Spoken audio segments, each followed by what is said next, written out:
Good afternoon. My name is Ruth Cornelius, and I will be appearing for my grade 6 in acting. I will be performing two contrasting pieces. My first piece of performance is a monologue extracted from the one-act monologue play, Goodbye Charles, written by Gabriel Davis in 2013. This play revolves around the life of Jill and a series of incidents that occur after her husband asks her for a divorce and she refuses to grant it. This specific monologue is set at a coffee shop where Jill and her friend Bob are having a conversation, and Jill reiterates a conversation that she has had with Charles about the divorce, which soon after which he mysteriously disappears.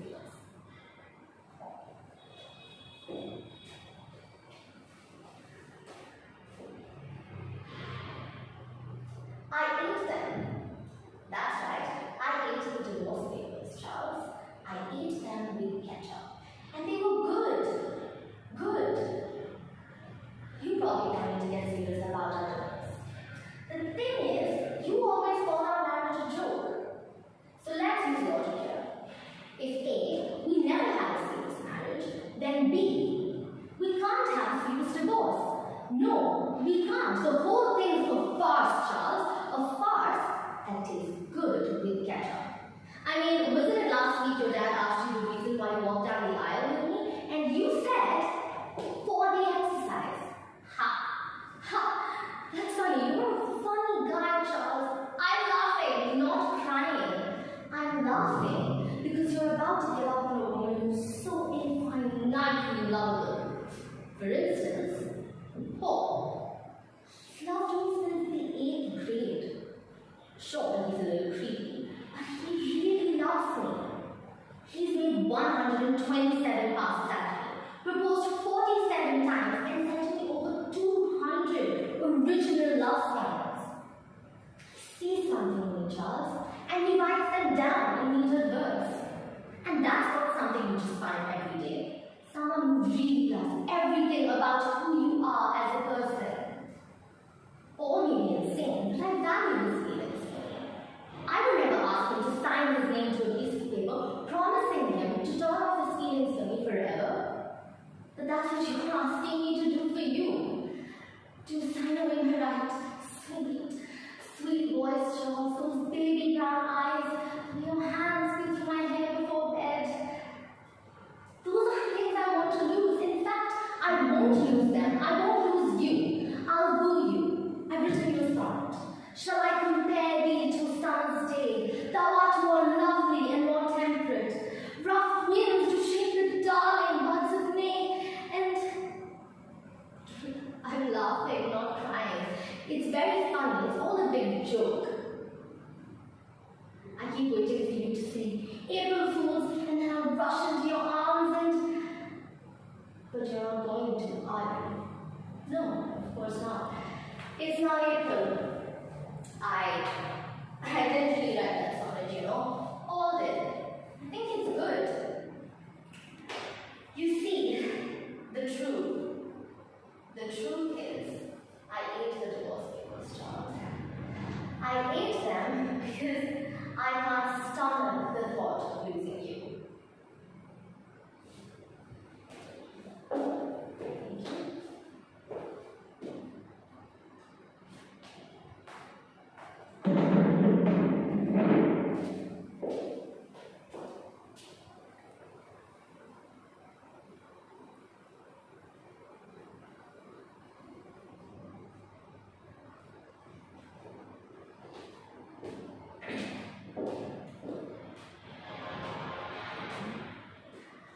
My second piece that I will be performing is titled My Aunt Died of Influenza. It is a monologue extracted from the play Pygmalion, written by George Bernard Shaw in 1912. I will be portraying the character of Liza, also known as Elizabeth Doolittle. In this play, we see her first introduction to society and the conduct that she presents and the events that soon follow.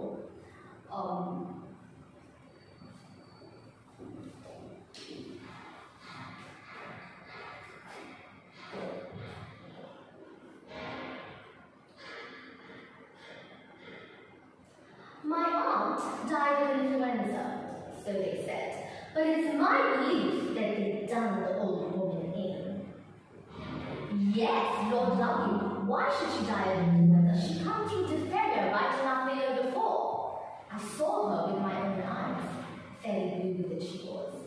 They all thought she was dead, but my father, he kept ladling gin down her throat till she came to so sudden that she bit the bowl off the spoon.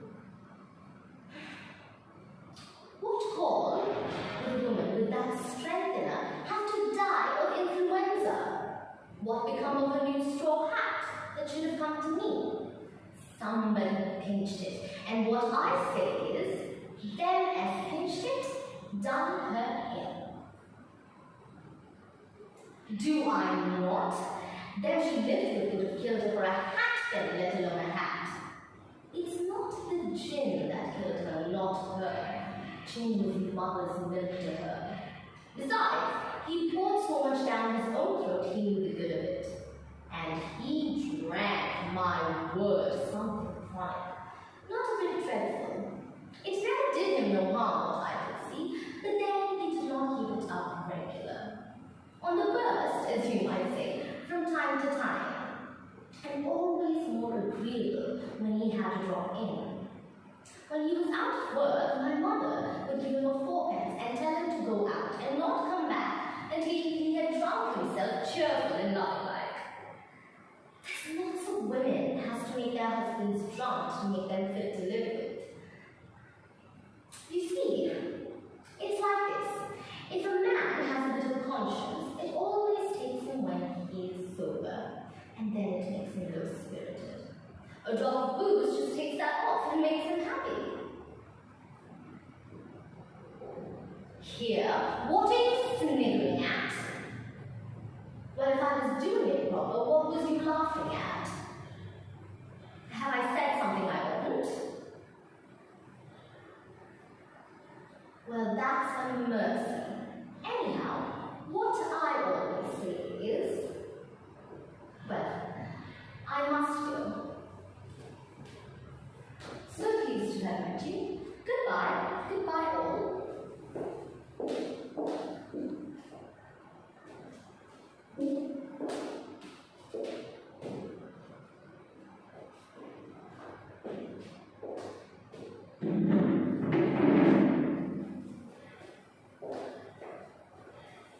My devised reworking is based on I ate the divorce papers and extract a monologue extracted from Goodbye Charles, written by Gabriel Davis.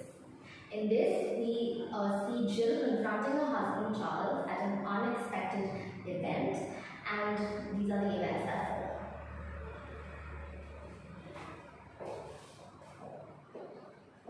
Well, look at what we have here. If it isn't my dear husband Charles. Oh, Charles, would you be so kind as to introduce me to the rest of the group? Oh, never mind, I'll do it myself. Hello, everyone. My name's Jill. I'm sure my dear husband has mentioned me before. Say, I have a couple of questions. What is CPA exactly? There's a few things that comes to mind. Cheaters Paradise Anonymous. The name could use a little work, but it fits more or less. What do you think, dear? I have spent weeks tracking you down, weeks. And for what? A support group. And would somebody please just tell me what CPA is? Is it even real, or do you fraudsters just get together to plan strategy and pat each other on the back? Pardon me, but J.K. Rowling's Hogwarts was more merit than this little party. Brilliant. This makes all the sense in the world to me. Sure, I was thinking that infidelity was the last straw, but this has to take the cake. The thoughtful creation of a whole new disorder just to get away from me. Salute, dear, you have done every infidel on the planet. This must be like a huge weight off your chest, yes, honey? Care to venture a guess as to what a revelation of this magnitude deserves? Anyone? What does a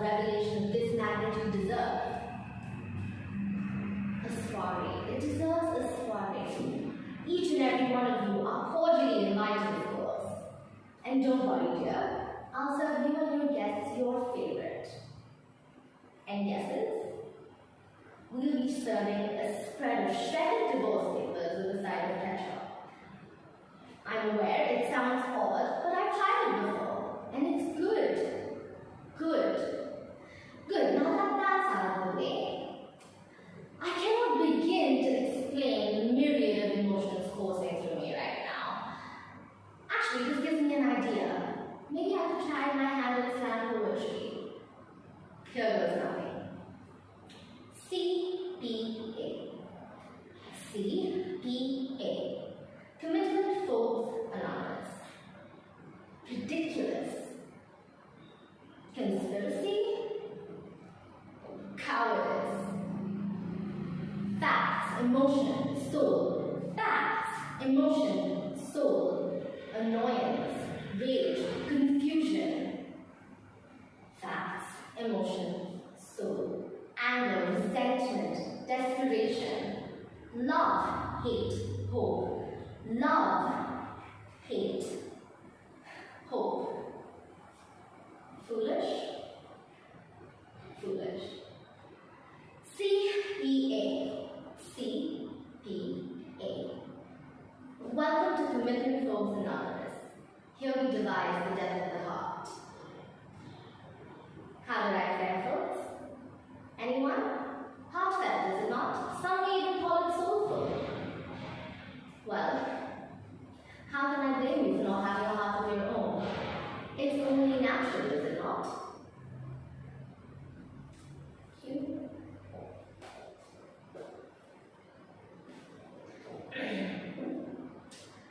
I will be moving on to my improvisation. One of my characters is making a podcast about a topic that they are very passionate about. They will be here and introduce the program, invite the first guest speaker, and ask the first question.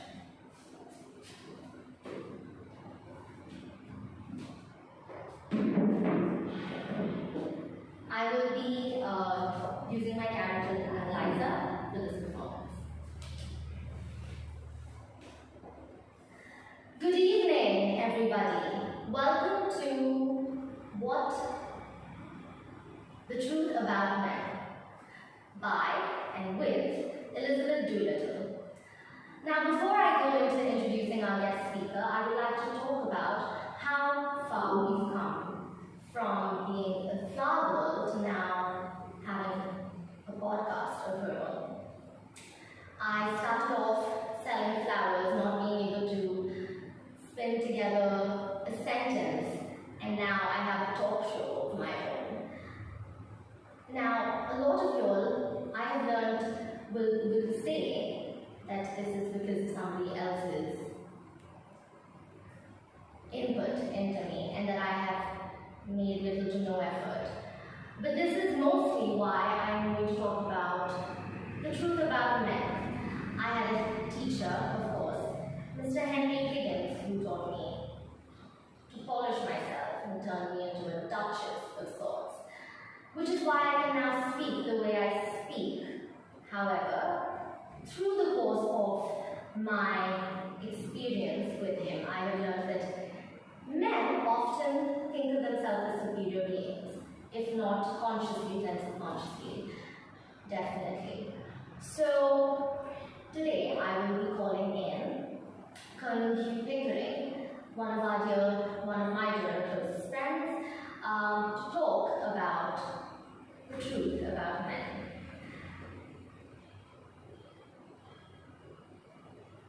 Alright. Can somebody please send for the colonel? Thank you. Alright, here we have Colonel Hugh Pickering with us. Good evening. How are you doing, Colonel? Lovely. So, it's a very simple question. Why do you think men think that they are the superior sex? Well, it's very funny because when I was studying under Henry Higgins, the effort was to dimensional. It was from his side as well as mine. So I don't understand why he felt the need to walk all over me, trample on me. Why do men in general think that they have a power over the female sex? So, you think it's a matter of perspective. So, alright. Well, what I think is, it is a matter of perspective. Some men do think that they are superior and some men do not. However, it is up to us to push the needle forward for women all over the world. And I think that women, if you do feel like you were being talked down to or trampled on, you should please stand up for yourself and yes, make sure that the opposite sex knows that you are not any little or lesser than them. Thank you for being here with us.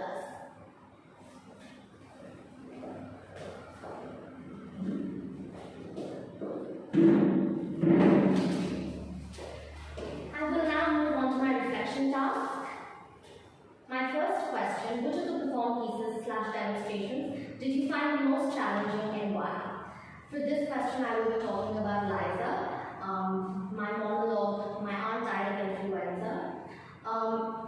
During the course of preparing for this monologue, I had to do two things. One, I had to learn her colloquial style of speaking in terms of the art of conversation and learn the accent of the higher society English. Because when you see her talk through the monologue, you will see that she uses a high society accent, but the manner and the conversation that she is speaking with is indeed colloquialism, and much like the flower girl that she was. So this is what I found most challenging, to slip in and out of those characters of her identity as a duchess and her identity as a flower girl. And in two different ways, one being in the art of conversation and her different accent. This is why I felt that Liza was more challenging as a piece to perform. My second question, how did you use your voice and or body to show the contrasting styles in your performance to the audience? My first piece, I Ate the Divorce Papers by Gabriel Davis. I had to use the vocal techniques such as pitch, pace. I used pace when she says A. If we didn't have a serious marriage, then B. We can't have a serious divorce. No, we can't. The whole thing is a farce, Charles. A farce that tastes good with ketchup. This is where I used pace and pitch. And a couple of the other vocal techniques that I used was emphasis when you were speaking the piece. My body or physical techniques that I had used were gesture and body language. Gesture I had used while talking about Paul, who is an imaginary silhouette that I had indicated towards while talking to Charles. That was the gesture that I used, and body language, especially while looking at Charles and having a conversation with another character in the room. My second piece, Liza's My Aunt Died of Influenza, the vocal techniques that I had used were clarity, pause, when I say do I not, that was when I used pause, emphasis I had to use, and accent, because she was speaking in a high society accent. The body language that the physical techniques that I had to use were eye contact and facial expressions. But because eye contact, because I was speaking with numerous people, numerous characters in the room, and facial expressions because she was talking about her aunt dying of influenza. My third question is, choose one of your extracts. How does it fit into the overall story / plot arc of the piece? I will be talking about my first piece, I Ate the Divorce Papers. My monologue fits right into the center of the piece because Jill and Bob have this conversation at a coffee shop, about a conversation that she has had with Charles beforehand. Right after this monologue, you will see that she meets Charles at a funeral. Moving back, I will have to tell you about a little bit about the story and the plot of the play. We have two lead roles, which is Jill and Charles. Charles is Jill's husband. Barb is Jill's friend, and Cynthia is someone who Jill thought Charles was having an affair with. So during the course of this piece, while Jill is narrating the conversation that she has had with Charles to her, she is still of the mind that Charles is effectively cheating on her with Cynthia. However, soon after this monologue is said, she meets Charles at Cynthia's funeral, and this is when she finds out about how Cynthia was also a commitment foe who died of a heart attack literally out of fright of commitment. So this is how my monologue fits into the overall plot of the piece. My fourth and final question is, what new skills have you learned in your preparation for today, and how do you apply them in your performance? The new skills that I have learned, I will be talking about Liza's. My aunt died of influenza. Like I have mentioned before, I had to learn colloquialism, learn the accent of the higher society, but also learn how she would behave as a flower girl and the art of conversation as a flower girl. In the piece, in my monologue, my aunt died of influenza, she uses colloquialism not in the way that she speaks, but the content of